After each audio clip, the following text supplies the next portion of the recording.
Hello, and welcome to the NDIS Provider Reality Check. My name is Dr. Vikomi Folaji. I'm a disability sector consultant. I'm a coach, mentor, and a founder of Entrepreneur. Today, I want to speak to anyone thinking about starting NDIS business. Before you register the company, before you pay for the audit, before you spend money on a website, logo, policies, flyers, uniforms, and marketing, please listen to this. NDIS is not an easy money.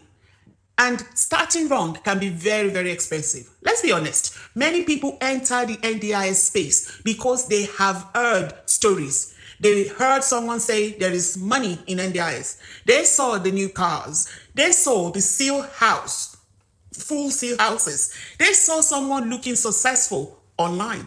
But they did not see what was happening behind the scene. They did not see the stress, the staff issues, the complaints, the unpaid work, the cancellations, the audit pressure, the poor progress notes. The provider will spend between 15,000 up to 20,000 to get registered and is still waiting for referrals. That is the part nobody wants to talk about. NDI's business is not just about having a good heart. A good heart is important, but it is not enough. You need systems, you need compliance, you need cash flowing planning, you need proper documentation, you need staff supervision, you need service agreements, you need intake processes, you need boundaries. You need all these things to help you because this is not just business. This is a regulated care business. Your mistakes can affect people's safety, dignity, and well-being. And this is where many new providers get it wrong. They spend money looking ready before they are actually ready. Nice logo, but no referral strategy. Beautiful website, but no intake process. Registered provider, but no understanding of cash flow. Staff recruited, but no supervision system.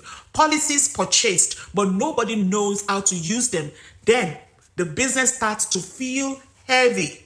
Staff are unreliable. Referral, very slow. Participants, cancelled. Support coordinators do not respond. Compliance starts knocking. And suddenly, the provider realizes that passion alone cannot run an NDIS business. Before you start, ask yourself the following questions. Do I understand the service I want to provide?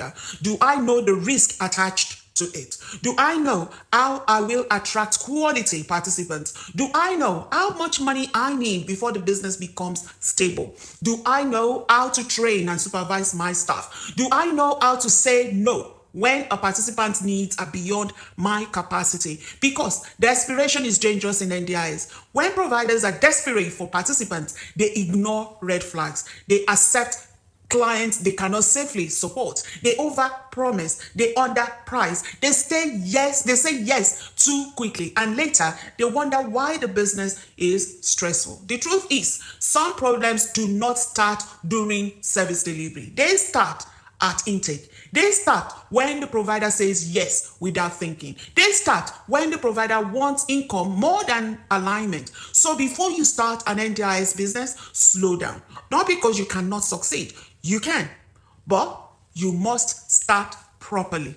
You must start with clarity. You must start with your service model in place. You must start with your numbers. You must start with compliance systems. You must start with documentation processes. You must start with realistic marketing plan. And please, do not copyright provider just because they look successful.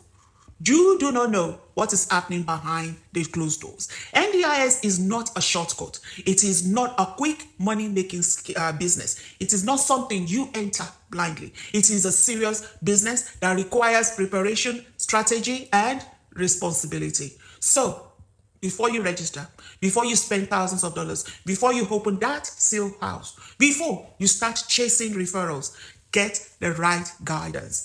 Build the foundation first, because care without systems becomes chaos, and passion without preparation becomes pressure. I want to say a big thank you to you for listening to NDI's Provider Reality Check. I'm Dr. Vikomi Folaji. If this episode made you think differently, share it with someone planning to start an NDI's business. And if you have a question from the podcast, send it to bookwithvicky@entrepreneur.au. Remember, Start right. Build properly. Because in NDIS, the wrong foundation is very expensive. Watch out for the second episode. So then, you take care.